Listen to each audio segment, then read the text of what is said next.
Teacher और teacher and society, teacher and community, school का क्या रोल है, टीचर का एज अ होल क्या रोल है, इसके बारे में हम सारे जो लेक्चर्स हैं वो हमारा कंसिस्टेड होगा। मैं चाह रही थी कि माशाल्लाह 23 आ गए हैं, 2-3 मिनट और वेट करके सब आ जाए फिर स्टार्ट कर लेते हैं। रीजन भी है, लेकिन आज जो हमारे रोल्स हैं टुवर्ड्स टीचर, उन वो हम पर्टिकुलर टीचिंग के हवाले से कि उनके टीचिंग के लिए क्या रोल प्ले करते हैं। जैसे टीचिंग को बहुत इंपॉर्टेंट प्रोफेशन समझा जाता है दुनिया में। टीचर को जो टीचर की जो मेन रिस्पॉन्सिबिलिटी है, उसकी सबसे बड़ी रिस्पॉन्सिबिलिटी ये है कि टीचर अपनी नॉलेज स्टूडेंट्स को ट्रांसफर करते हैं। तो ना सिर्फ नॉलेज बल्कि वो वैल्यूज, वो एथिक्स बच्चों को सिखाती हैं जो कि हमें एक गुड सिटीजन बनने में मददगार साबित होती हैं। हमें अपनी सोसाइटी में कैसे प्रोग्रेसिव रहना है, हमें किस तरह से अपनी सोसाइटी में सारी चीजों को लेके चलना है, हमारी सोसाइटी में जो रिस्पॉन्सिबिलिटीज हैं वो हमें कितने अच्छे तरीके से और कैसे इफेक्टिवली हम उसको परफॉर्म कर सकते हैं, वो सारी चीजें हमारी आती हैं फ्रॉम टीचर्स। मैंने पहले दिन भी आपसे कहा था कि जो हमारी टीचर्स होते हैं उनकी इन्फ्लुएंस बहुत ज्यादा रहता है हमारी पर्सनालिटी पे। अक्सर कुछ टीचर्स इतने स्ट्रिक्ट होते हैं कि वो अपने जो बिहेवियर है उसको कंट्रोल नहीं कंट्रोल कर पाते, तो वो उसकी जो एग्रेशन होती है वो बच्चों पे निकलती है। इवन अगर आप देखें यूनिवर्सिटी लेवल पे जो आपके प्रोफेसर्स होते हैं उनका हाल तो बहुत ही बुरा है। प्राइमरी टीचर्स फिर भी कुछ न कुछ बेचारी मतलब देख लेती हैं कि छोटे बच्चे हैं उनको कैसे डील करना है। बड़े लेवल पे जब आपके जो प्रोफेसर्स होते हैं, टीचर्स होते हैं, वो आपको बहुत ज्यादा ह्यूमिलिएटिव वे में आपको ट्रीट करते हैं। उसकी वजह यह है कि उनमें सेल्फ कंट्रोल नहीं है। और सेल्फ कंट्रोल टीचिंग का सबसे ज्यादा जो जो हमने इससे पहले सोशल कंट्रोल पढ़ा था, क्या है कि वो हम अपने बिहेवियर को रोकते हैं कि जो गलत चीज है वो हमें नहीं करनी है। और जब हम अपने बिहेवियर को कंट्रोल करते हैं, that is social control. And when teacher controls that, it positively effect the students personality. और अगर वो टीचर कंट्रोल कर जाती हैं और टीचर स्टूडेंट को प्रॉपर तरीके से गाइडेंस प्रोवाइड करते हैं, पर्टिकुलर वे में उनको रिस्पॉन्स देते हैं, तो वो जो चीज होती है वो टीचर की अपने स्टूडेंट्स को लाइफ टाइम याद रहती है। अगर मैं आपको अपना एग्जांपल बताऊं कि हमारी स्कूल में एक टीचर हुआ करते थे सर, जो है वो थे तो वो पीटी टीचर, लेकिन ही यूज्ड टू टेक जो हमारी जैसे फ्री पीरियड हो जाता है ना, वो लेने आ जाते थे। और ड्यूरिंग दैट वो हमें कुछ इंग्लिश की चीजें पढ़ा देते थे, कभी जो है वो हमें साइंस से रिलेटेड बता देते थे कि आज है मैं आपको पिक्चर्स बताता हूँ कि कैसे पिक्चर ड्रॉ करते हैं, ये जो डिफरेंट डायग्राम्स ड्रॉ होती हैं उनमें किस तरह से जो है हम इनको ड्रॉ कैसे कर सकते हैं। ड्राइंग में जो हम किसी का स्केच बनाए तो उसके लिए बेसिक क्या चीजें रिक्वायर्ड होंगी। Believe me, that thing not only to me but my whole class fellows and our peer group, वो उन लोगों को वो सर बहुत याद है। वो क्यों सर याद है? क्योंकि अच्छा, सर के साथ बच्चे बहुत कंफर्टेबली चीजें सीख जाते थे। बहुत ज्यादा स्ट्रिक्ट होते थे जब आप उनके साथ किसी लाइक उनके डिसिप्लिन को ब्रेक करें, तो वो डिसिप्लिन को बेयर नहीं करते थे कि डिसिप्लिन ब्रेक नहीं करना, बाकी जो मर्जी आपने करें, आप सही तरीके से बोले, हंसे खेलें मजाक करें, लेकिन डिसिप्लिन की हुदूद पे रह के। फिर वही हमारे एक टीचर थे जो कि बहुत ही ज्यादा कॉम्पिटेंट, बहुत एक्स्ट्रा ऑर्डिनरी कॉम्पिटेंट, लेकिन उनके वो जो अक्सर कहते हैं ना कि तुम 100 बार पूछोगे तो मैं तुम्हें 100 बार बताऊंगी, और जो सेकंड टाइम थर्ड टाइम पूछे तो फिर बच्चों को मारने शुरू हो जाते हैं, तुम्हें समझ नहीं आती, एक बार बता दिया तो समझा करो। तो उस तरह की टीचर्स होते थे। तो वो भी आपकी लाइफ में बहुत ज्यादा, जो उनके कैरेक्टर्स है, उनकी पर्सनालिटी है, वो भी उसमें इफेक्ट कर जाती है। अच्छा, एक सेकंड में ना आपको ये कंफर्मेशन के लिए एक चीज कर देती हूँ, फिर आप, क्योंकि आपके जहनों में सिर्फ वही।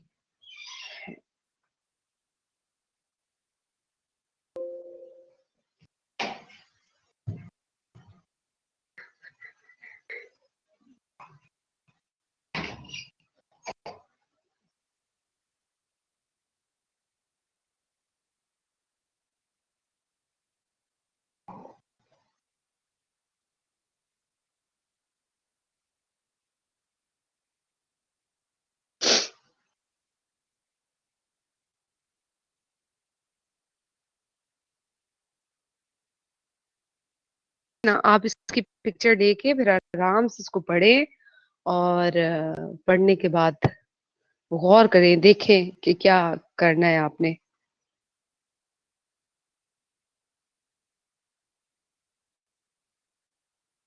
अच्छा, एक और चीज़ है कि इसमें कॉपी पेस्ट भी नहीं होगा, इस पे आपका प्लेजरिज्म भी चेक होगा कि अगर आपने कॉपी पेस्ट किया होगा तो उसके भी मार्क्स कट जाएंगे। आपने बुक्स वाली वो सेम चीजें नहीं देखनी है, वो आपको शायद गाइड करेंगे, लेकिन फिलहाल तो यही चीजें कही हैं।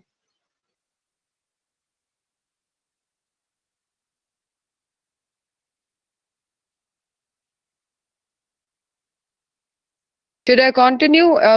आप सबने इसकी पिक्चर ले ली है? बल्कि इसको डाउनलोडेबल फॉर्म में रख देते हैं, तो आप में से कोई भी इसको डाउनलोड करना चाहे तो डाउनलोड करे।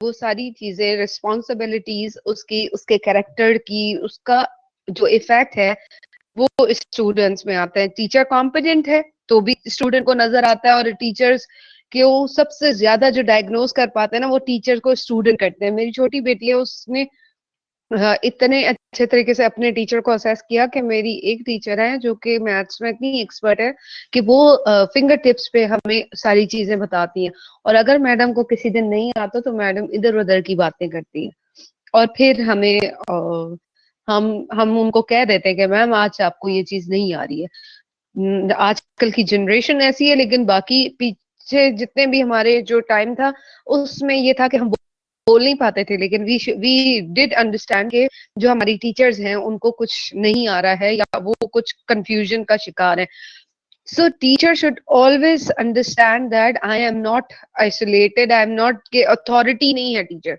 टीचर को वेल प्रिपेयर्ड होना चाहिए। इफेक्टिव टीचिंग के लिए जो कैरेक्टरिस्टिक्स हैं उसमें है sense of humour. A sense of humor can help you become a successful teacher. Your sense of humor can relieve tense classroom situation before they succumb to disruptions. A sense of humor will also make class more enjoyable for your students and possibly make students look forward to attending and paying attention. Most importantly, a sense of humor will allow you to see the joy in life and make you a happier person as you progress through this sometimes stressful career. क्या होता है कि आप समझते हैं कि जो आपकी मजाक है, जो मस्ती है, जो बातें हैं, जो सेंस ऑफ ह्यूमर है, वो जो कोलीग्स हैं उन तक रहता है। आप उसको जब क्लासरूम में ले आते हैं तो बच्चों को आप रिलैक्स कर देते हैं। सबसे पहले तो बच्चे मेंटली रिलैक्स हो जाते हैं कि चलो मैडम के साथ पढ़ लेंगे, कुछ मजाक भी हो जाता है, हमारी मैडम बहुत अच्छी है, बहुत ज्यादा हमारे साथ मजाक करती है, और वो तो मतलब बहुत लाइवली क्लास को लेके चलती है, और फिर हमें उनसे पढ़ने में भी मजा आता है। क्या होता है कि सब जब आप मेंटली रिलैक्स करते हैं ना तो ही प्रोग्रेस करते हैं। बच्चे आपको एक्सेप्ट करते हैं, बच्चे लर्निंग को एक्सेप्ट करते हैं। अब इसमें ये नहीं है कि हर वक्त आप कोई ना कोई जो है वो मजाक ही करते रहे, बल्कि उसमें ये है कि आपको छोटी छोटी चीजों में कोई ह्यूमर का क्रिएट करना है। कोई चीज आपको फील होती है कि किसी बच्चे को बजाय बदतमीजी से आप उनको स्नैप करें, आप उनको मजाक में भी कह सकते हैं, मजाक मजाक में आप उनको चीजें सिखा सकते हैं, समझा सकते हैं। Then a positive attitude.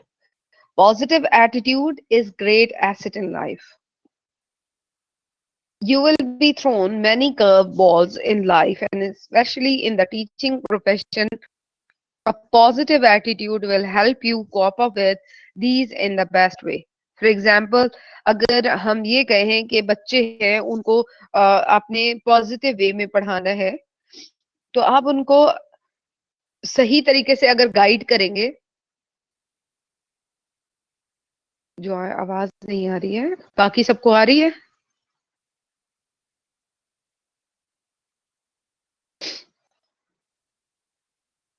Okay, बाकियों को आ रही है।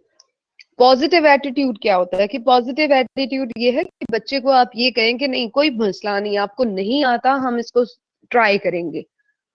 आप हर वक्त बच्चे को नेगेटिविटी की तरफ नहीं लेके जाएंगे, या नेगेटिव नहीं सोचेंगे कि अगर इसने नहीं किया तो इसने जानबूझ के नहीं किया होगा।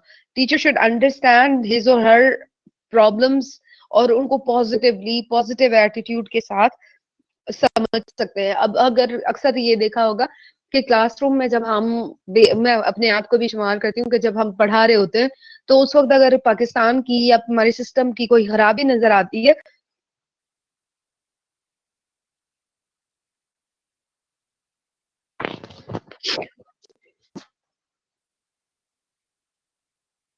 उस खराबी को हम इतना ज्यादा हाईलाइट करते हैं, हम कहते हैं जी हमारे पाकिस्तान में ये नहीं है, देखे ना हमारे ये सिस्टम इतना गलत है कि हम कुछ कर ही नहीं सकते, हम बहुत अच्छा पढ़ाना चाह रहे हैं, हम बहुत अच्छा पढ़ना चाह रहे हैं, लेकिन हमारे सिस्टम ने ये इतनी गलत चीज कर दी। लेकिन अगर आज आप देखें, एक चीज पॉजिटिव आज ही के दिन की ये है कि आप लोगों को अगर हैंड रिटन असाइनमेंट्स के बजाय आपको जो वर्ड पे पीडीएफ के थ्रू वर्ड पे टाइप करने के लिए कहा है, तो उसमें क्या चीज है? एक तो आपकी स्पीड बढ़ेगी टाइपिंग की, दूसरा ये है कि आप सोचेंगे, क्रिटिकल थिंकर बनेंगे, आप चीजों को अपने अल्फाज में लिखेंगे। जब आप अपने अल्फाज में लिखेंगे तो डेफिनेटली वो चीज आपको याद रहेगी। जब वो चीज याद रहेगी तो प्रैक्टिस भी सही कर पाएंगे। अदरवाइज ये जो बीएड की डिग्री आप अल्लामा इकबाल ओपन यूनिवर्सिटी से ले रहे हैं, तो वो किसी से असाइनमेंट बना के सबमिट कर देने से सिर्फ डिग्री आपके पास होती है, आपके पास नॉलेज नहीं होती। आपके पास नॉलेज सिर्फ एग्जाम तक, आपके एग्जाम में आपने किसी को सुन लिया, पढ़ लिया, और फिर आपने जैसे तैसे करके 5 ईयर पेपर्स लेके आपने उसको अटेम्प्ट कर लिया। लेकिन अब जो प्रैक्टिस हो रही है उसमें जब 5 सवाल आपको उस बुक में से करने के लिए मिलेंगे तो डेफिनेटली आप उस बुक को पढ़ेंगे। So be positive in that sense कि आप जब कोई भी इफेक्टिव टीचर वो है जो हर चीज में पॉजिटिविटी देखते हैं। High expectation, an effective teacher must have high expectation. You should strive to raise the bar for your students. अक्सर ये होता है कि हम अपने स्टूडेंट्स को, हम अपनी क्लास को कम कर रहे होते हैं कि नहीं मेरी क्लास ये नहीं कर सकती जब डिस्कशन हो रही होती है, बल्कि आप उनसे खुद कहें कि you are the one, you can do it, my class has high expectation. का मतलब ये है कि आप उनको मोटिवेट करें, आप उनके लिए ऐसी ऐसी एक्टिविटीज लेकर आए कि वो आपकी एक्सपेक्टेशन पे पूरे उतरे। आप उनको पहले वो टास्क दें और फिर टास्क देने के बाद दूसरे इस तरह के अनसीन टास्क दे दें, ताकि आप उनको उनकी एक्सपेक्टेशन बढ़ाते जाएं और आप अपनी भी एक्सपेक्टेशन को हाई रखें कि आपके स्टूडेंट सबसे ज्यादा सुपीरियर है, आपके स्टूडेंट सबसे ज्यादा टैलेंटेड है। Then it comes consistency. ये आप जो पॉजिटिव लर्निंग एनवायरनमेंट है उसको कंसिस्टेंसी के साथ, कंटिन्यूटी के साथ कंटिन्यू रखें, जारी रखें। कि आप अंडरस्टैंड करें कि आप बीइंग जो आप एक्सपेक्ट कर रहे हैं, ये नहीं होगा कि एक दिन आप एक्सपेक्ट कर रहे हैं, आपकी एक्सपेक्टेशन हाई है, दूसरे दिन आप कहें कि ओहो मैं तो पता नहीं क्या सोच के बैठी हुई थी, इन नालायकों को तो कुछ नहीं आता।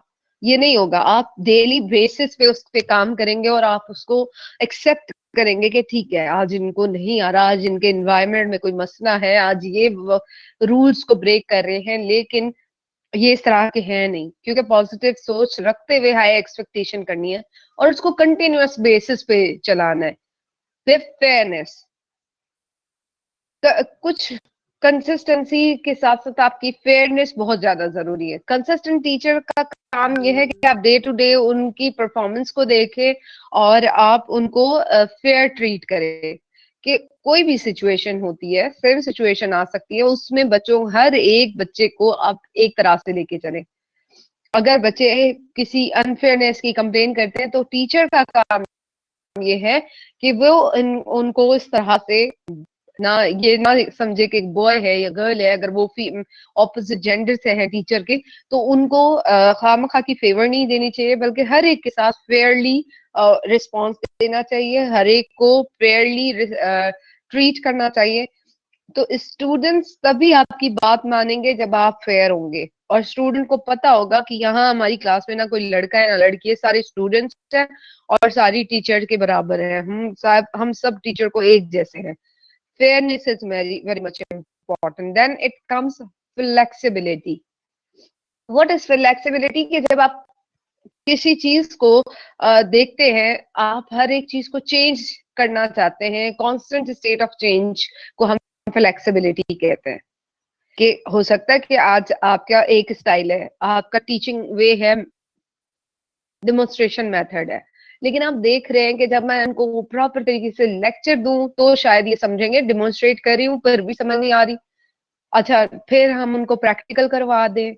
और ये ना सोच के आए कि जो आप घर से लेसन प्लान बनाकर आए हैं, जो आप सोच समझ कर आए हैं, उससे स्टूडेंट को पढ़ा सकेंगे, उससे ही आप टारगेट अचीव कर सकेंगे। बल्कि आपको फ्लेक्सिबल होना पड़ता है फॉर टुवर्ड्स योर टीचिंग। आप लोगों को सबको समझ आ रही है? सुन रहे हैं? समझ आए या ना आए?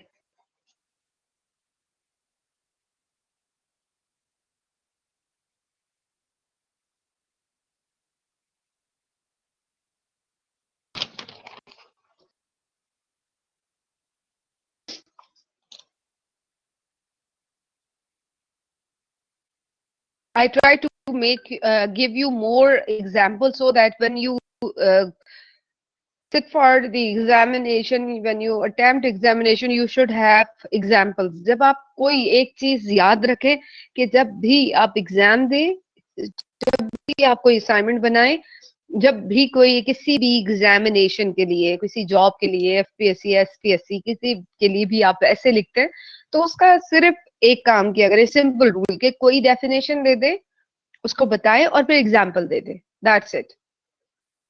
Simple definition and example. उससे क्या होता है कि आप जब एग्जाम्पल ढूंढते हैं तो आपकी खुद की क्लैरिफिकेशन होती है, और जब खुद क्लियर हो जाते हैं तो पढ़ने वाले को बड़ा मजा आता है कि अच्छा ये इसने ये चीज इस तरह से की है, दैट मीन्स कि इसने खुद से किया है, क्योंकि ये किसी चीज में लिखा हुआ नहीं है। और हर एक के डेफिनेटली एग्जाम्पल्स तो अलग होंगे ना। जब आपके एग्जाम्पल्स अलग होंगे तो वहां पे ये चीज समझ आएगी कि इन्होंने अपने काम खुद किए हैं। आप में से किसी ने मुझे सीवी फॉरवर्ड की है?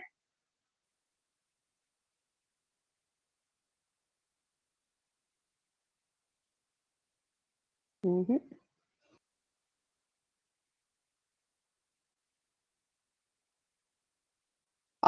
आज मैंने आपको सीवी के हवाले से नहीं छोड़ना है कि अगर आप लोगों के पास कोई सीवी का पैटर्न है तो आप मुझसे शेयर करें।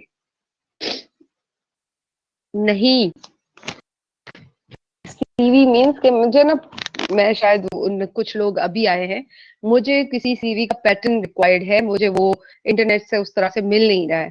तो अगर आप में से किसी के पास अच्छी सीवी बनी हुई हो, कोई पैटर्न उसका हो, तो वो मेरे साथ शेयर करे मेरी ईमेल एड्रेस पे।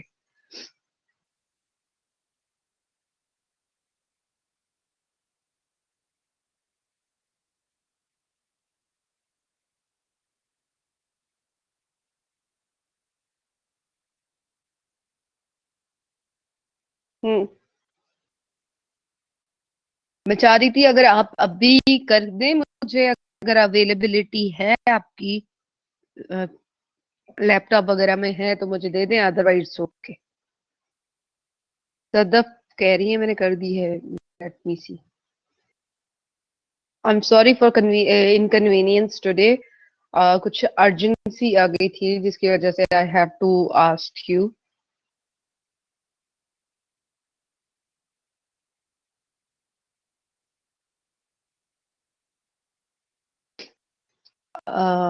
अक्सर आपकी जो टेक्नोलॉजी है वो आपको बहुत ज्यादा धोखा भी दे जाती है।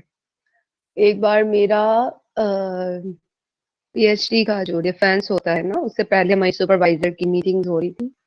तो हाई लेवल की जो वाइस जो वाइस प्रेसिडेंट, वो मेरे सुपरवाइजर थे, और उनके साथ मैं ब्रीफ कर रही थी, और मेरे पास सिर्फ अपने लैपटॉप के सिवा कुछ नहीं था। और मेरा लैपटॉप उसी वक्त जो है वो उस पे चला गया, वो होता है ना अपडेट पे। सो ये मैं टाइप कर रही हूँ यहाँ से, लेकिन बहुत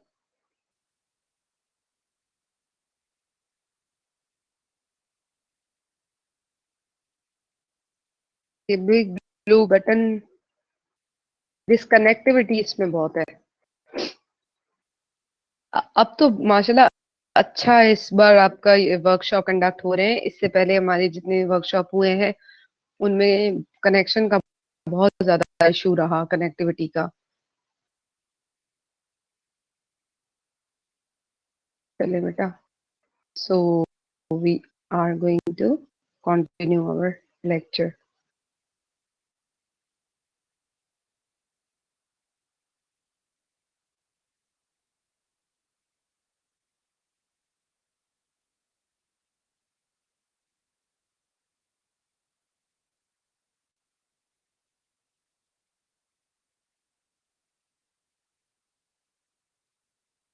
जी किरण, मैं जॉब करती हूँ, बहुत सारी जॉब्स करती हूँ वैसे तो। I am a teacher, I am a mother, I am a house keeper, बहुत कुछ है। ऑनलाइन जॉब्स हैं, रेगुलर जॉब्स हैं। सो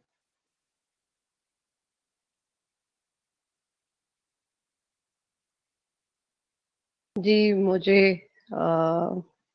अच्छा, वॉकर 2008 में इफेक्टिव टीचर को किस तरह से डिफाइन करते हैं, उसकी कुछ कैरेक्टरिस्टिक्स दी हैं कि इफेक्टिव टीचर होता कौन है। उनके मुताबिक जो प्रिपेयर्ड हो, ये नहीं होगा कि आप जब क्लासरूम में आए तब भी आपको ख्याल आए कि आज हमें ये पढ़ना था और ये बच्चे को पढ़ाना था, आज कौन सा यूनिट पढ़ाऊं। लेसन प्लान जब आप करके आते हैं तो उससे आपका बहुत ज्यादा टाइम सेव हो जाता है। You you save your energy, you save your time and you save your जो आपकी जो स्ट्रेंथ है उसको आप कन्वर्ट करते हैं और ज्यादा एक्टिविटीज करवाने पे। जैसे कि फॉर एग्जांपल अगर मैं,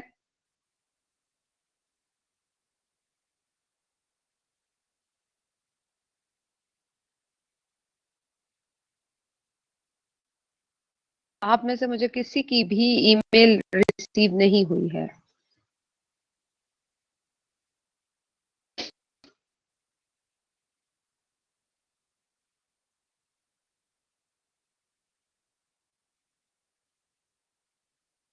मुझे सीवी क्यों चाहिए?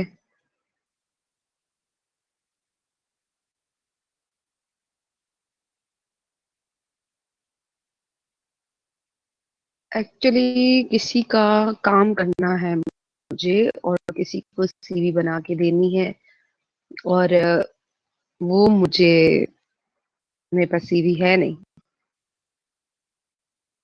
कोई पैटर्न नहीं है। नहीं नहीं, मैंने मोबाइल फोन पे कनेक्ट नहीं किया, मेरा लैपटॉप है।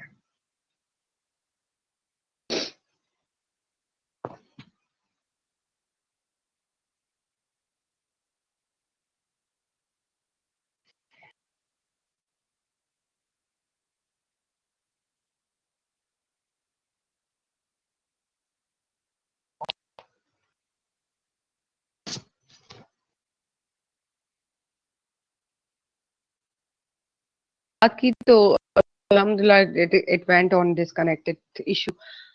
वॉकर डिफाइन करते हैं कि जब आप प्रिपेयर्ड होते हैं तो prepared, positive, high expectation, creative, के टीचर को हाई एक्सपेक्टेशन के साथ साथ क्रिएटिव होना चाहिए, personal touch, develop sense of belonging, के स्टूडेंट्स के साथ ये ओन करें कि ये मेरी क्लास है, ये मेरा स्कूल है, ये मेरी जो इंस्टीट्यूशन है। रेस्पेक्ट दें स्टूडेंट्स को और उनकी गलतियों को लेके ना बैठ जाएं कि मेरे साथ एक बार बदतमीजी की थी।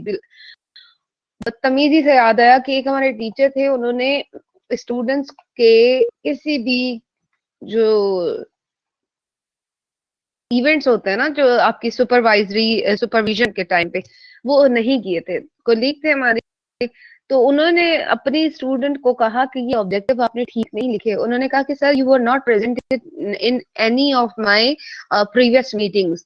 तो उस चीज को उन्होंने देख के कि ये मेरे सामने ऐसे बोल कैसे सकती है, अगर मैंने कहा है तो मैंने गलत नहीं कहा होगा, मैंने कहा है तो मतलब कि वो सही है। उस चीज को उन्होंने उसकी इतनी ग्रजेस निकाली कि उसके फिर सारा सीजीपीए खत्म कर दिया, खराब कर दिया। वो बंदी गोल्ड मेडलिस्ट थी बच्ची, और उन्होंने उसके साथ इतना बुरा किया कि उसकी सारी चीजें जो है वो स्पॉइल कर दी और उसको ला के बी ग्रेड तक ले आए। फिर वो गई, मिन्नत समाजत किया, और उन्होंने एक तरह से पाँव पड़ी है कि सर मुझसे गलती हो गई, आप मुझे माफ कर दें, आप मेरे बड़े हैं, ये है वो है। तो इस तरह की नहीं होनी चाहिए, फॉरगिव कर दें, बच्चे हैं वो। आपके साथ अगर कोई ऐसी चीज करते हैं तो उसमें क्या होता है कि आप उनको अगर इस तरह की ट्रीटमेंट करते हैं तो वो ना सिर्फ आपको दिल से उनकी बद्दुआएं निकलती हैं, बल्कि आपके लिए फिर कहीं ना कहीं वो रिटर्न भी हो जाती हैं। इफेक्टिव टीचर कौन होता है? कम्युनिकेशंस, आवाज आ रही है आप सबको?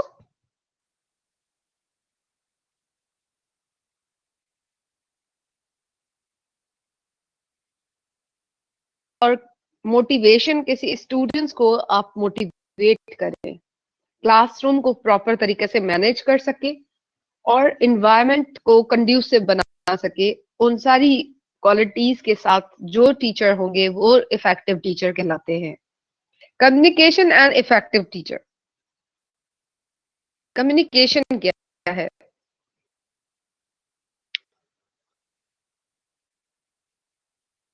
Communication, what is communication? According to concise Oxford Dictionary, the word means the act of imparting, especially news or the science and practice of transmitting information. जो हमारी न्यूज है, हमारी इंफॉर्मेशन है, उनको हम किस तरह से ट्रांसफर करते हैं, एक दूसरे के साथ शेयर करते हैं, इम्पार्ट करते हैं, उसको कम्युनिकेशन कहा जाता है। These definitions clearly show the link between teaching and communication.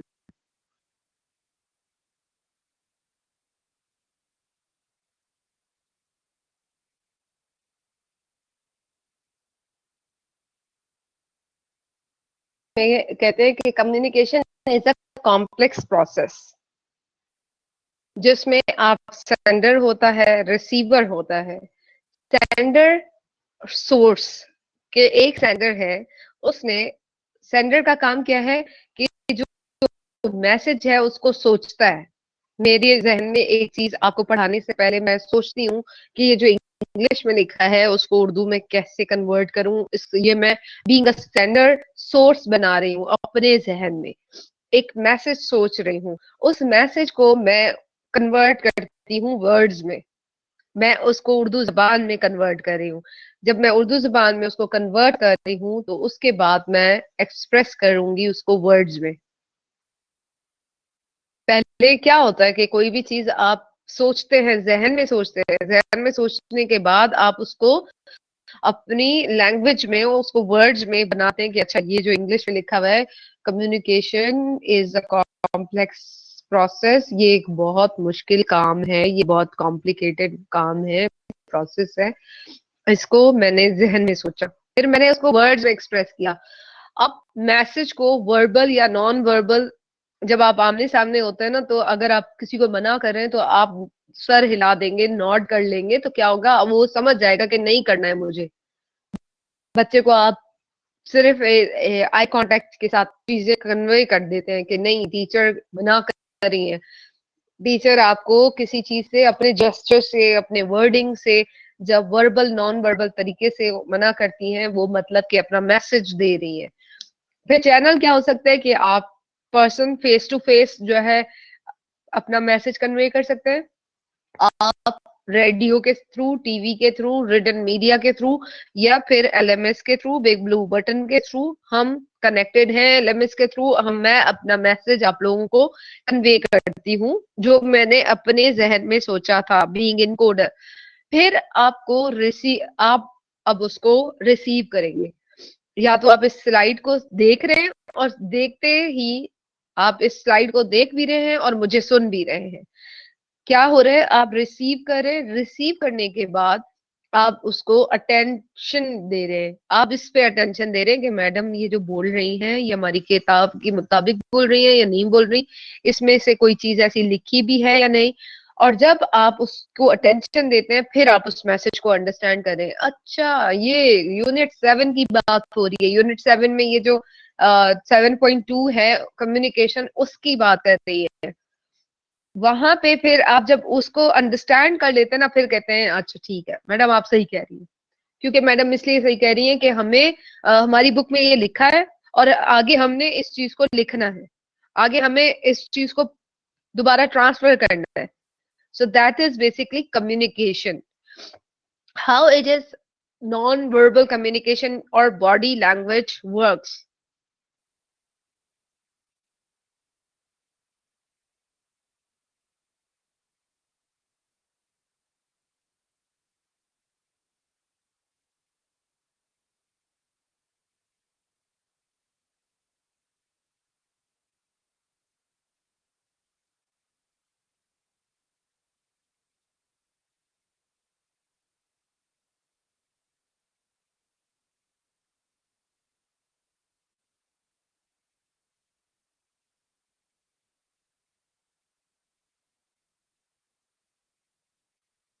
Communication और body language, non verbal communication में टू वे कम्युनिकेशन है। जैसे जो नॉन वर्बल कम्युनिकेशन या बॉडी लैंग्वेज को हम किस तरह से उनके बॉडी के कॉन्टेक्ट्स के हाई हैंडशेक करते हैं, हम वेज ऑफ हमारे जो पॉजेस हैं, हमारी जो स्ट्रेस पॉइंट्स हैं, ओ माय गॉड, उफ, बगैर कुछ कहे, बगैर किसी के वो वर्ड यूज करते हुए आप कम्युनिकेट करते हैं। वेव करते हुए आप किसी को खुशी का इजहार भी कर सकते हैं, किसी को मना भी कर सकते हैं। आप इसी तरीके से साउंड के जो लैंग्वेज है, लाफिंग है, आप हंस रहे हैं तो कुछ बोल नहीं रहे हैं लेकिन हंस रहे हैं, मतलब कि आपकी बॉडी से पता चल रहा है कि आप खुशी का इजहार कर रहे हैं। आप रो रहे हैं तो आंसू निकल रहे हैं, तो आप रो, कोई किसी को कर्स नहीं कर रहे हैं, आप किसी को कुछ नहीं कह रहे, लेकिन दूसरा समझ जाता है कि बेसिकली है क्या। इसी तरीके से मैडम का मूड खराब हो जाए और बच्चे कहते हैं आज अपने जो वेरी इनफॉर्मल वे में जो क्लास में बच्चे बैठे होते हैं वो यही कहते हैं आज अपने मियाँ से लड़कर आई हैं, तो उनका गुस्सा हमारे पे क्यों निकाल रही है। अभी तक अभी टीचर ने कुछ कहा नहीं है, जस्ट उनके फेशियल एक्सप्रेशन से बच्चे इस तरह के जो है वो ये पूरी, मतलब ये रियल एग्जांपल्स हैं हमारे पाकिस्तानी सोसाइटी में, जो कि ये मैसेज कन्वे किया जाता है। क्लोजनेस, कि आप किसी की क्लोजनेस शो करना चाहते हैं, आप अपीयरेंस से बताते हैं कि आप कितने यूनाइटेड है, कितनी आपकी जो है एक दूसरे के साथ बॉन्डिंग है। अक्सर आपको अगर साथ बैठे देखा जाए तो समझ जाते हैं कि इनकी दोस्ती बहुत अच्छी है। सो इस तरह की आपके जो पोस्चर्स होते हैं वो शो करते हैं कि आप कोई मैसेज ट्रांसफर करना चाहते हैं। So these are all kinds of communication. Communication of material, person to person communication, presentation skills. अच्छा ये इन्होंने स्किप कर दिया। देन जो कम्युनिकेशन ऑफ मटेरियल है, पर्सन टू पर्सन कम्युनिकेशन, जिसमें आपकी प्रेजेंटेशन स्किल्स है कि हम कुछ टीचर्स से बोलते हैं, कुछ राइट डाउन करते हैं, और जो कुछ वो कहना चाहते हैं, वो कुछ जो भी मैसेज ट्रांसफर करना चाहते हैं, उसका कोई ना कोई वो वे निकाल के स्टूडेंट को अंडरस्टैंड करवाते हैं, उनको हेल्प करते हैं कि वो उस चीज की समझ, वो उसको समझ सकें। Important element of communication in teaching is the use of teaching aids. We have all heard the saying, what I hear, I forgot. What I see, I remember. What I do, I know. Pictures, written posters, practical demonstration, improve communication. जब आप कोई भी चीज demonstrate करते हैं ना, जैसे आपको बच्चे, छोटे से बच्चों को जब आप पढ़ाते हैं एलिमेंट्री लेवल पे, तो उस वक्त आप उनके लिए कुछ ऑब्जेक्ट्स ले आते हैं, तो वो ऑब्जेक्ट्स आप उनको सिर्फ शो कराते हैं तो वो उनके लिए बहुत ज्यादा काफी टाइम तक वो उनको याद रहता है और वो उस चीज को समझते हैं। Then it comes motivation.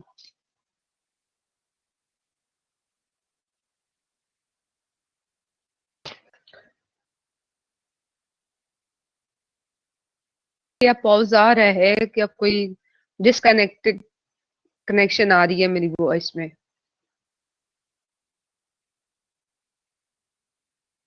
Motivation, getting someone moving, कोई भी चीज है उसको आप चाहते हैं कि उसकी कोई उसकी कोई मूवमेंट हो, उसकी कोई, हमें हम कहते हैं ना इसकी, ये बहुत एक्टिव है, ये बहुत ज्यादा अपने काम को एंथुसियास्टिकली अंजाम देते हैं, प्रोएक्टिव हैं. What all these things are basically, when you are motivated, there are two kinds of motivation: intrinsic motivation, extrinsic motivation. एक आपकी अंदरूनी मोटिवेशन आती है आपको, आपको एक इंट्रिंसिक मोटिवेशन में क्या होता है कि आप उस चीज को, पहले हम एक्सट्रिंसिक मोटिवेशन देखते हैं.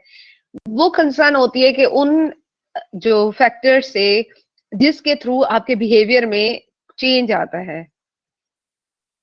एक्सट्रिंसिक मोटिवेशन किसी की भी किसी दूसरी एक्टिविटी की वजह से, किसी दूसरे के इंसान की वजह से जो आप मोटिवेट होते हैं, उसको बेसिकली एक्सट्रिंसिक मोटिवेशन कहा जाता है.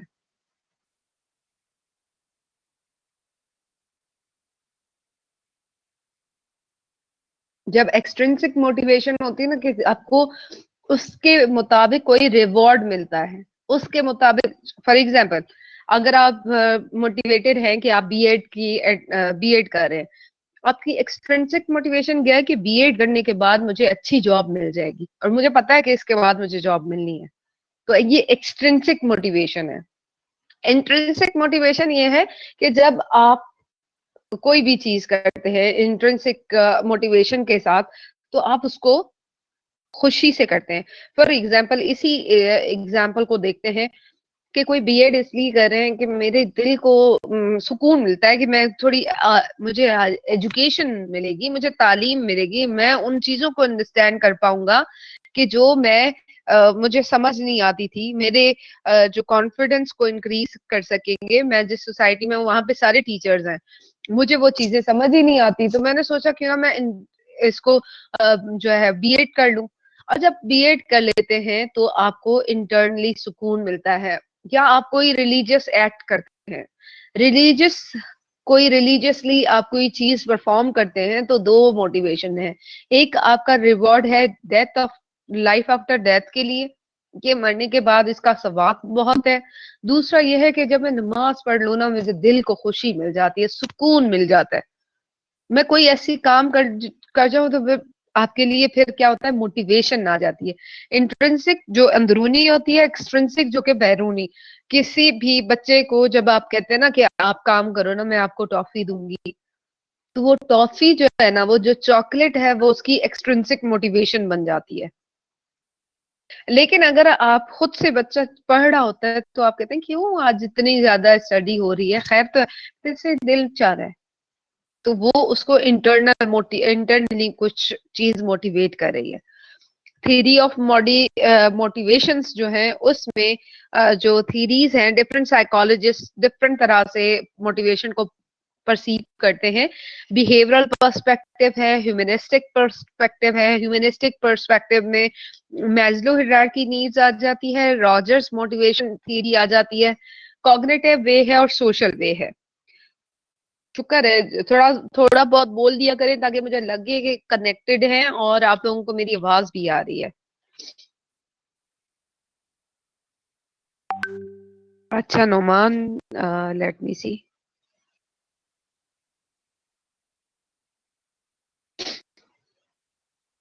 क्वाइट थी ताकि मैं उसको यूज कर सकूं to make my CV, my own CV. उसका मुझे पैटर्न.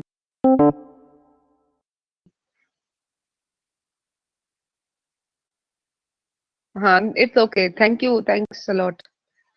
मुझे सदफ ने आई थिंक कहा है कि मैंने आपको भेजी है, लेकिन बेटा आपकी मुझे नहीं मिली है. किरण या सदफ, क्या नाम है उन्होंने? चले. अच्छा, हम बात करते कि अभी बिहेवियरिस्टिक जो मोटिवेशन है, बिहेवियरिस्ट क्या कहते हैं कि जब आप बच्चे को कोई इंसेंटिव देते हैं ना कि बेटा मैं आपको गोल्डन स्टार दूंगी, ये करके दो, तो वो क्या होता है, वो जल्दी जल्दी एक चीज कर देते हैं, फिर दूसरी चीज कर लेते हैं। वो मोटिवेटेड हो जाते हैं कि अच्छा पता है मुझे आज ना गोल्डन स्टार मिला था, मैंने एक मैच का सम जो है बहुत अच्छे तरीके से किया था।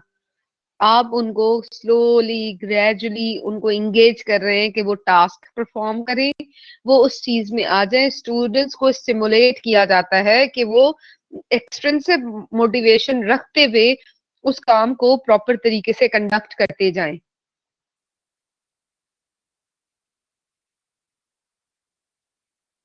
दुआ करें कोई मेरी फर्म हो जाए, कोई ऑर्गेनाइजेशन, तो जॉब सबसे पहले आप लोगों को।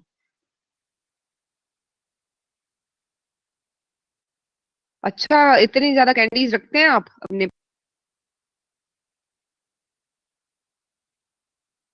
तो मेरा पीके वाला हो गया था। अच्छा,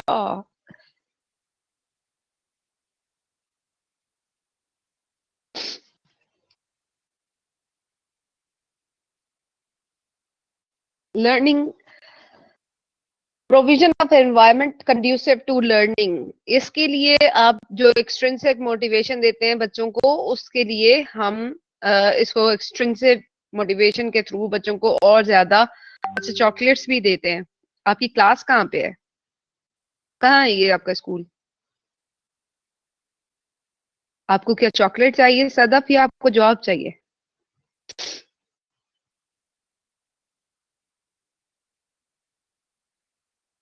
अच्छा, चॉकलेट। ये होगा कि वो, उनके लिए हम दुआ करेंगे अल्लाह ताला उनको जॉब दिलाए।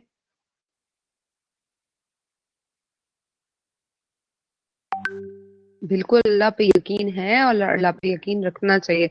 आज मैंने कुछ पढ़ा था कि अल्लाह बेहतर नहीं करता, अल्लाह बेहतर करता है, अगर बेहतर नहीं करता तो बेहतरीन करता है।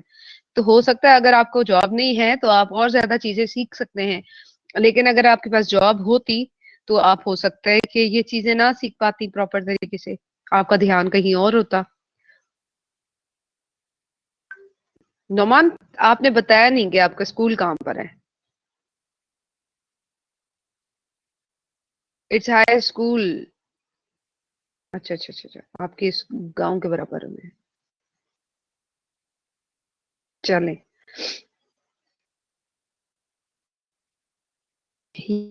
ये जो है ना आपके लिए थोड़ा सा क्लासरूम मैनेजमेंट। एक सेकेंड, कर लो, मेजलो की थ्योरी नहीं दी है। अच्छा, इस स्लाइड में कुछ नहीं है, लेकिन आप में से किस सबके पास बुक्स हैं अभी available?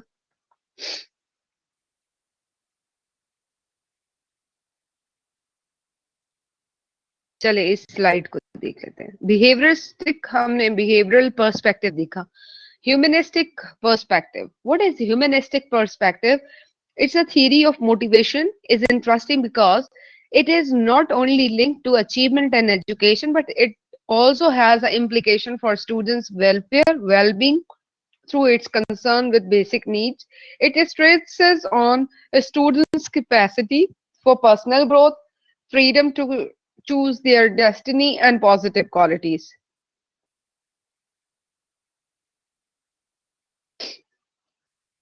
Ji, Sadaf, very good.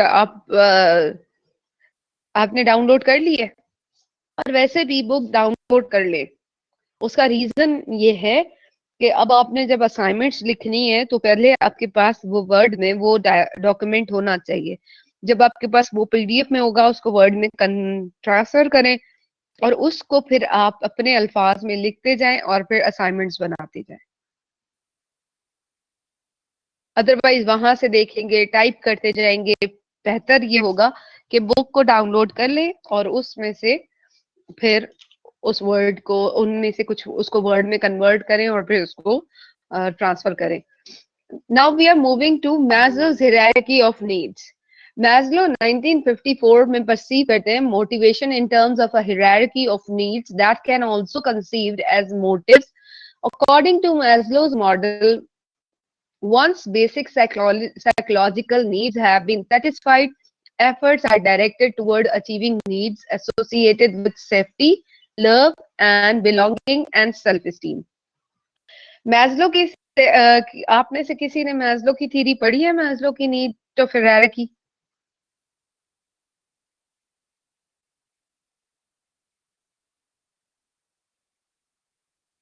Hierarchy of needs की जो थ्योरी है मोटिवेशन की, वो किसी ने पढ़ी है? नहीं पढ़ी, चले। उसकी सबसे पहली जो नीड है, उसके मुताबिक, जो मैस्लो के मुताबिक, जो सबसे पहले बच्चों को किसी भी एजुकेशन की तरफ, किसी भी चीज की तरफ अगर आप लेकर आना चाहते हैं या कोई भी आप उनकी, तो सबसे पहले उनकी psychological physiological needs, physically fit होंगे, फिजिकल जो नीड्स हैं, breathing, food, water, sleep, shelter, इस तरह की जितनी भी नीड्स है, अगर आप उनकी वो पूरी करेंगे, एक बेसिक नीड्स है ना, जब बेसिक नीड पूरी होंगी तो आप दूसरी तरफ लेके जाएंगे ना। अगर आप, व्हाट इज, बेटा उर्वा क्या पूछना चाह रही हैं?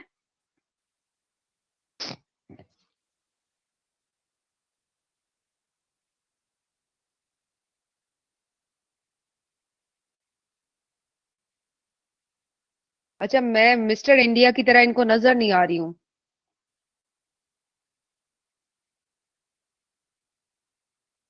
मैं समझी वो कुछ पूछना चाह रही हैं। सो फिजियोलॉजिकल नीड्स जब आपकी हो जाती है ना, then you move towards your safety needs. Safety needs क्या है कि सबसे पहले अगर आप कहते हैं कि अगर कुछ भी ना हो लेकिन मुझे खाने के लिए तो मिले, और मुझे ऐसा एनवायरनमेंट मिले जहां मैं सुकून के साथ सांस ले सकूं, मुझे खाना मिले, मैं पानी पी सकूं, मुझे नींद आती है, एक बेसिक नीड्स है ना आपकी, कि आपको नींद आती है, वो आपकी पूरी हो जाएगी। उसके बाद आप सेकंड नीड पे पूरे जाएंगे। सेकंड आपकी हिरारकी। हिरारकी क्या है कि जब आप देखते हैं किसी ऑफिसर्स में जाते हैं, तो सबसे पहले डायरेक्टर जनरल होते हैं, उसके बाद डिप्टी डायरेक्टर डायरेक्टर होते हैं, डिप्टी डायरेक्टर, असिस्टेंट डायरेक्टर, फिर कम होके सुपरिटेंडेंट हो जाते हैं, फिर एलडीसी, यूजीसी, और फिर आपके जो है वो क्लर्क्स होते हैं। क्लर्क्स के बाद, सॉरी, जो क्या होते हैं ये पियन्स होते हैं, और डिफरेंट ये, तो वो क्या है कि एक हिरारकी के स्टेप बाय स्टेप चलना है। सबसे पहले कौन होगा, दूसरा कौन होगा, तीसरा कौन होगा। तो हिरारकी में ये सेकंड नंबर पे सेफ्टी आ जाती है, कि जब आपकी बेसिक नीड्स भी पूरी हो गई, अब आपने कहा कि मुझे खाने पीने के लिए तो अल्हम्दुलिल्लाह सब कुछ है, मेरी जो बॉडी है उसको कैसे मैं सिक्योर करूं, मैं एम्प्लॉयमेंट लूं ताकि मेरी जो, मैं अपना घर बना सकूं। आपका घर जब बन जाए तो आप कहते हैं कि घर है वो, उसमें हेल्थ हो, प्रॉपर्टी हो, मेरे पास फैमिली हो। जब ये सारी चीजें हो जाती है ना, फिर आप कहते हैं कि नहीं, जो थर्ड उसकी मैस्लो के मुताबिक जो थर्ड लेवल आती है, that is level of love and belonging.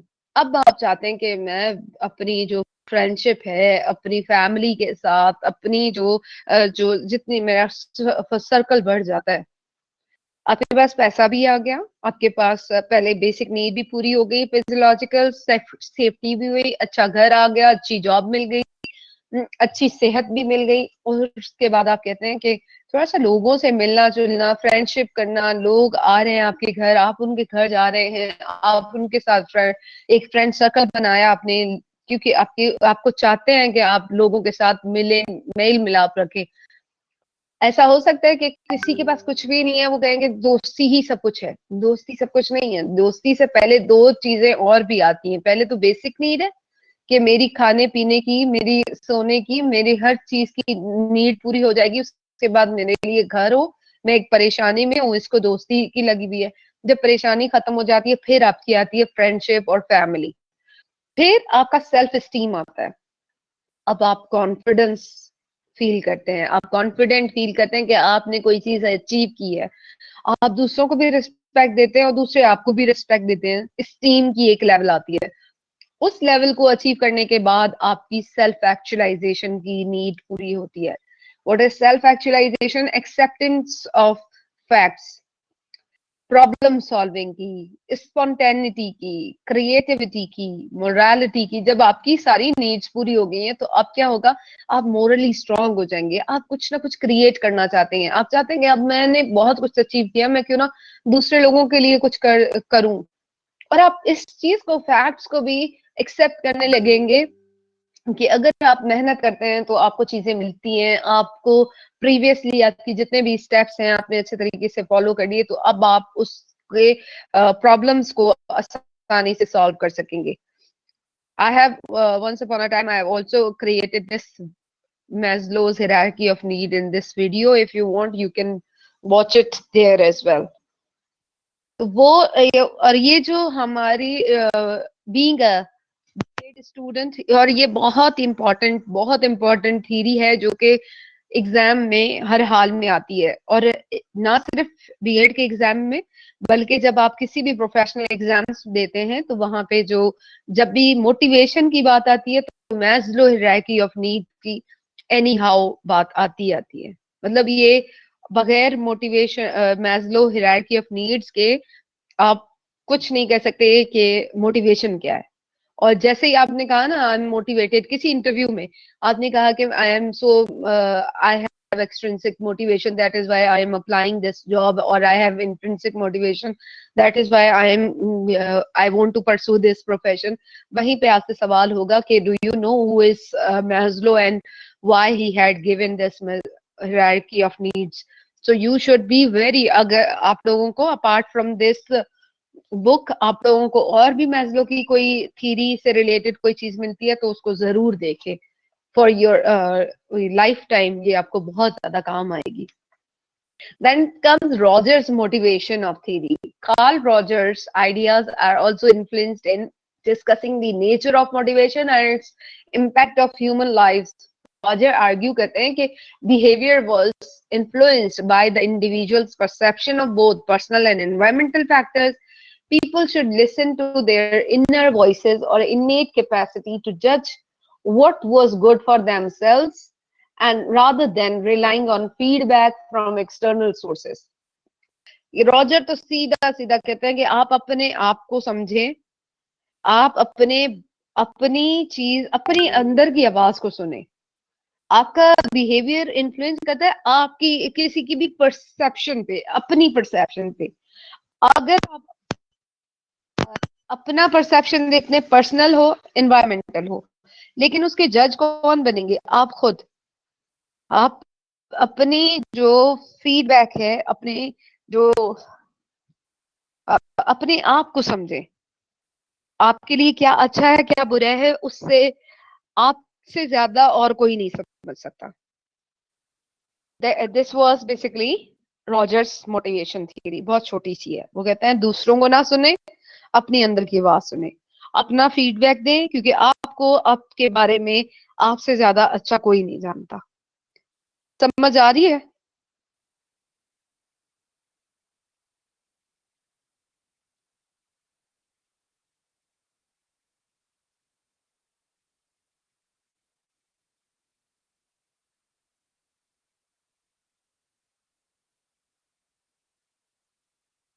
क्योंकि मुझे मेरे से ज्यादा कोई नहीं समझता, लेकिन definitely you work with your environment, you need your feedbacks from your environment.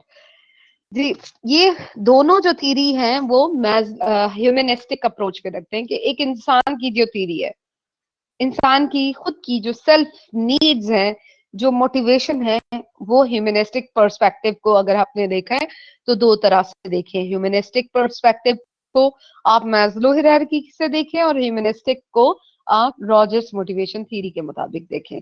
Then it is cognitive way.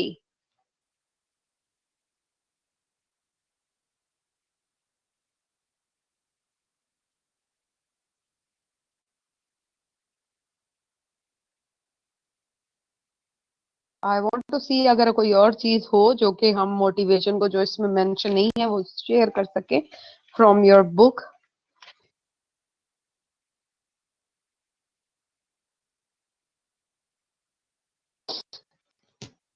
Provision of environment conducive to learning.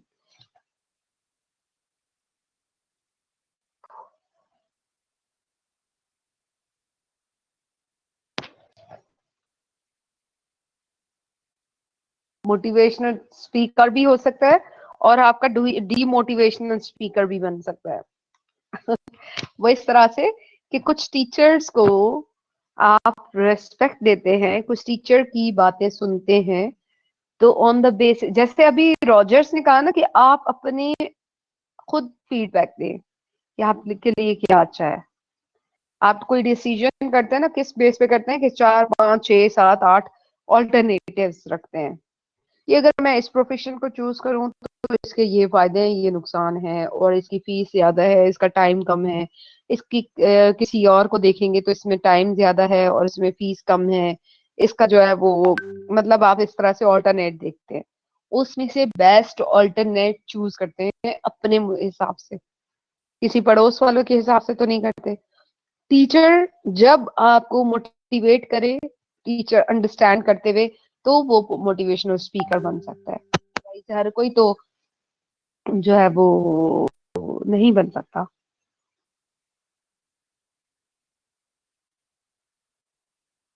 भी नहीं है पीने।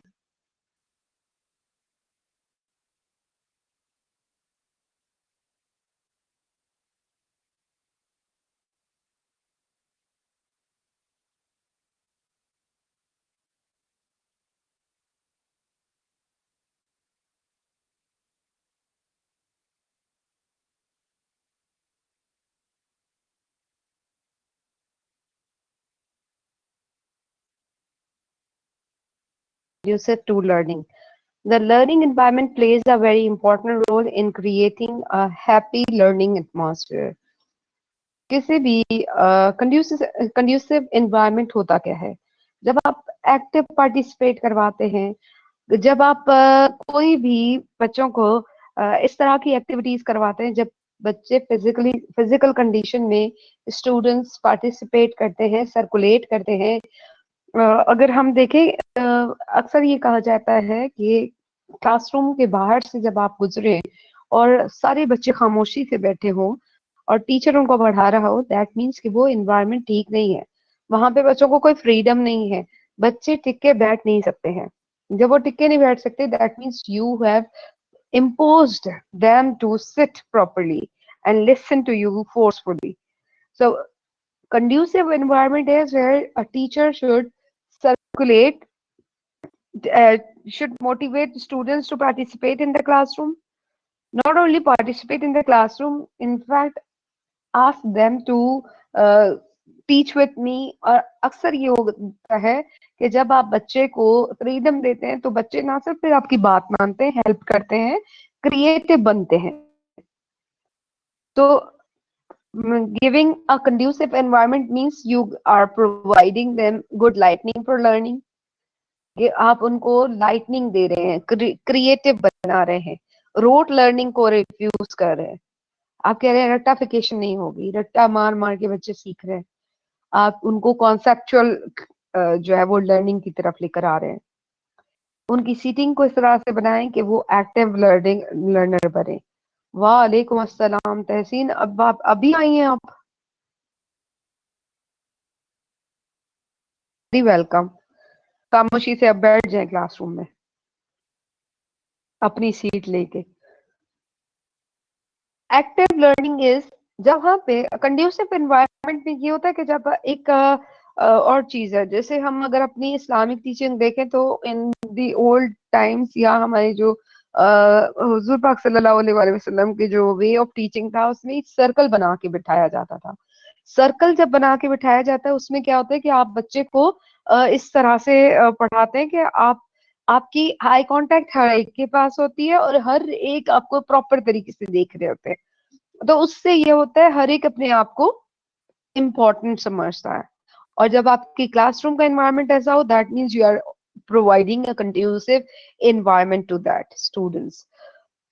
आपके बीएड की वर्कशॉप्स होती हैं और हम स्कूल में जाते हैं, अक्सर औकात जब स्कूल्स में ही आपकी कंडक्ट की जाती है, यू वोंट बिलीव कि वहां पे मिट्टी इतनी ज्यादा उड़ी होती है और कचरा इतना बड़ा होता है कि हमने मिल के मेरी जो जितने भी स्टूडेंट्स थे वो इत्तेफाक से उनकी 10 दिन की वर्कशॉप थी, और 10 दिनों में वैसे तो ट्यूटर्स चेंज होते रहते थे, जो रिसोर्स पर्सन है चेंज होते रहते थे, लेकिन वो मुझे एज अ क्लास टीचर के तौर पे मुझे मिल गई थी कि उनको सारे सब्जेक्ट मैंने ही पढ़ाने थे। फिर उनके साथ माशाल्लाह अच्छी हो गई थी मेरी। 10 दिनों में डेफिनेटली आप 2-2.5 घंटे, उससे भी ज्यादा जब इंटरेक्ट करते हैं तो आपकी, तो उनका सबसे ज्यादा मेन कंसर्न था कि हमें गंदगी में बिठाया है।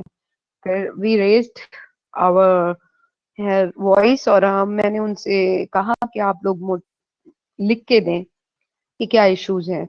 जो इश्यूज उन्होंने लिख के दिए, जो सेकंड टाइम मतलब दूसरे दिन जब वो क्लास में आए हैं, तो वो क्लास ना सिर्फ नीट थी, क्लीन थी, बल्कि उनके जो टेम्परेचर, रूम टेम्परेचर था वो बहुत अच्छा था। वो इसलिए कि लाइट अक्सर चली जाती थी। उन्होंने कंप्लेन की थी कि इस जो जी G10-4 यहाँ इस्लामाबाद में, वहां पे लाइट इन टाइम्स में जाती है, और बच्चों के जो है वो फैन वगैरह नहीं होता, तो गर्मियों में बैठते हैं। तो कंड्यूसिव एनवायरनमेंट आपको खुद बनाना पड़ता है कंफर्टेबल लर्निंग के लिए। कंफर्टेबल एनवायरनमेंट हो, विजुअल एड्स बहुत जरूरी है। बच्चे जितना देख के पढ़ते हैं, जितना देख के समझते हैं, वो अक्सर बाजू का ये होता है जब आप चार्ट्स लगा देते हैं ना क्लासरूम में, तो चाहते ना चाहते बच्चे की नजर वहां जाती है। एक दिन नहीं पढ़ेगा, दूसरे दिन नहीं पढ़ेगा, आखिरकार वो पढ़ेगा, और न सिर्फ पढ़ने के साथ साथ उस चीज को याद रखेगा। Classroom management. How do you manage your classroom? It's the term educator can use to describe methods of preventing misbehavior and dealing with it if it rises.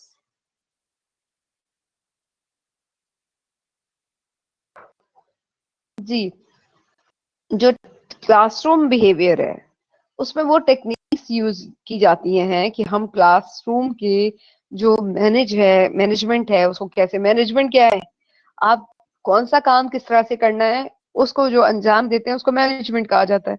कैसे चीजों को मैनेज करेंगे, कैसे कौन कौन सी चीजें किस तरह से कौन रिस्पॉन्सिबल होगा किस तरह से कोई भी एक्टिविटी करने के लिए। बच्चों की जो रिस्पॉन्सिबिलिटीज हैं वो टीचर को पता होना चाहिए, अपनी क्या रिस्पॉन्सिबिलिटीज है, उस स्कूल के हेडमिस्ट्रेस की क्या रिस्पॉन्सिबिलिटी है, माली की क्या रिस्पॉन्सिबिलिटी है, टीचर को हर एक के रोल के बारे में पता होना चाहिए।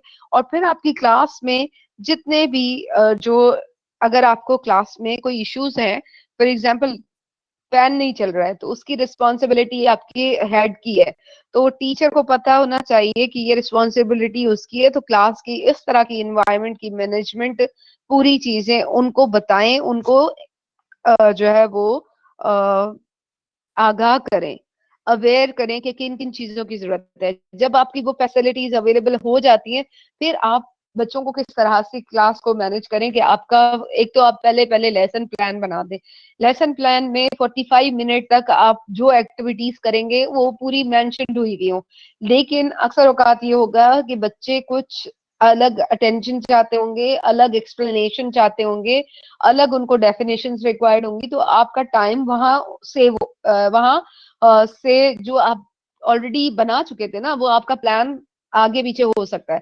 टीचर को इस तरह से मैनेज करना होगा कि टीचर अपने टाइम के साथ साथ अपना लेसन भी कन्वे करें, और स्टूडेंट्स की जो लर्निंग नीड्स हैं, जो उनकी डिफरेंट नीड्स हैं, उनको एड्रेस कर सकें। ऐसा फिजिकल एनवायरनमेंट प्रोवाइड करना जिसमें आपकी जो डायरेक्शंस हैं वो क्लियर होनी चाहिए, डिस्ट्रैक्शन कम से कम हो। वो तभी होगा जब आपकी टीचर प्रिपेयर होंगी, और टीचर जब प्रिपेयर होती हैं वो तो हर तरह के इन्वायरमेंट को, प्रॉब्लम को, बिहेवियर को कंट्रोल कर सकते हैं। कोई बात नहीं, आप आ गई थी, आपका बहुत बहुत शुक्रिया। और कोई बात नहीं, अगर आपका नेट इश्यू डिस्कनेक्ट हो रहा है तो डजंट मैटर। वैसे भी बहुत सारा लेक्चर तो चला गया है, और अटेंडेंस आपकी लग गई है।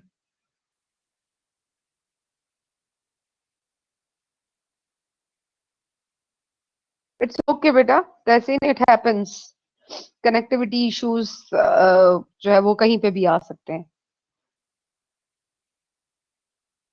So I was speaking about conducive environment and classroom management. Classroom management में ये सारी चीजें आपको पता होनी चाहिए कि किस तरह से आपने अपने लेसन कंप्लीट करने के साथ साथ बच्चों को उनकी जो पर्सनल नीड्स हैं, सोशल नीड्स हैं, उनकी इमोशनल नीड्स हैं, उनको भी एड्रेस करना है ताकि आपकी क्लासरूम ठीक तरीके से मैनेजेबल रहे. Foundation of the learning and research supported principles and actions. Everything starts with teach, tailor for diversity, encourage positive behavior. ये हम बचपन में जब ईद कार्ड लिखा करते थे ना तो इसमें फ्रेंड के साथ इस तरह से लिखा जाता था, फ्रेंड, FRIEND. तो उसकी फिर एब्रीविएशन बनाते थे और उसकी खुद अपनी मीनिंग बनाते थे. इस तरीके से ये जो है वो इन्होंने टीच की बनाई है कि टी से टेलर फॉर डाइवर्सिटी, के आप डाइवर्स चीजों को लेके चलते हैं. इनकरेज करते हैं ई से कि पॉजिटिव बिहेवियर हो. फिर ए से अरेंज करते हैं कि आपका एनवायरनमेंट कैसा होना चाहिए जब आप अपनी क्लास में पढ़ाने जा रहे हैं. तो आपके जो कोलीग्स हैं आप उनसे फिजिक्स हो जो नेचुरल साइंसेस के जितने भी हैं वो डेमोन्स्ट्रेशन के साथ ही हो तो ज्यादा समझ आते हैं.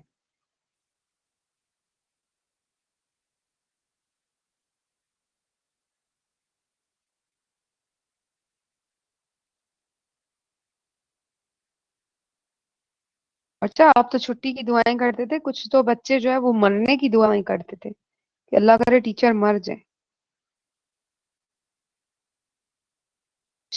बिल्कुल टाइम टू टाइम उनको टास्क दें. Eye contact is very much important. Right.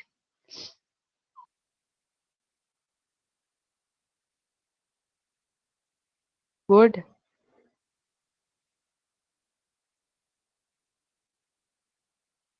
आप नहीं करते, मैं आपको तहसीन नहीं कहती हूँ. आई एम ओवरऑल सेइंग कि बच्चे यूजुअली टीचर्स के लिए इसी तरीके से करते हैं. जो बच्चे जो टीचर्स इस तरह से बिहेव करती हैं तो उनके लिए फिर बच्चे ऐसा ही सोचते हैं.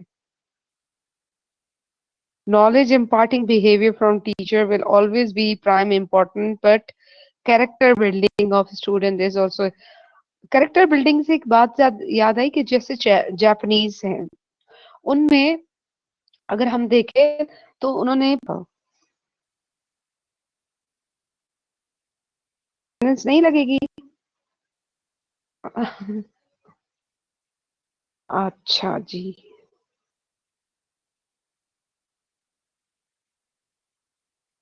इसको आप लोग बड़े हैं माशाल्लाह. अब कोई छोटे बच्चे तो है नहीं आप लोगों को हम ट्रॉफीज दें और आपको मोटिवेट करें कि आपकी पार्टिसिपेशन हमें इसलिए रिक्वायर्ड होती है. मैं अपनी बात करूंगी. हमें इसलिए रिक्वायर्ड होती है ताकि जो हम बोल रहे हैं आप लोग समझ रहे हैं या नहीं समझ रहे. मेरा मेन कंसर्न ये होता है कि आपकी पार्टिसिपेशन से, क्योंकि यहाँ पे आप लोग फिजिकली मेरे सामने नहीं है, मैं आपको सिर्फ और सिर्फ इस सिस्टम के साथ आपको पढ़ा रही हूँ. तो जब आप लाइव जाते हैं ना, जब तो वहां पे भी आपको चाहते हैं कि कोई ना कोई रिस्पॉन्स हो. उस रेस्पॉन्स के लिए आपसे कहा जाता है कि आप लोग ताकि, क्योंकि वो जो टीचर्स होते हैं वो यूज टू होते हैं बच्चों को पढ़ाने सामने आमने सामने पढ़ाने के. अब ये जो सिस्टम आया है अब वहां पे भी बच्चे एक्टिव नहीं होंगे तो टीचर अकेला जो है 2-2.5 घंटे तक किस तरह से पढ़ा सकते हैं. सो अदरवाइज आप जैसे ही लॉग इन होते हैं आपकी अटेंडेंस मार्क हो जाती है.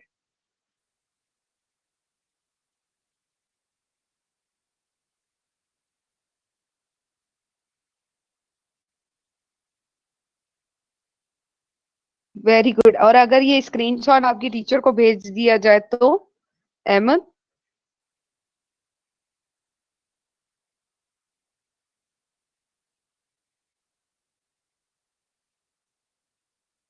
कुछ नहीं होता बेटा, आप लोग लॉग इन होके आराम से बैठा करें, अपने काम किया करें. सिर्फ लॉग इन होके जब आपसे कहा जाए, अगर जो पार्टिसिपेट करेंगे तो आपको वर्कशॉप है वो आपको बोझ लगेंगे. जब आप टीचर के साथ अपने मसाइल शेयर करें, आप उनको बताएंगे टीचर मैं इतनी ज्यादा पार्टिसिपेट नहीं कर सकता, मेरी क्लास होती है लेकिन मैं ऑनलाइन हूँ. सो ये, और आप मेरी डेयर देखें, इट इज रिकॉर्डेड. जी बिल्कुल, क्लास लेने में और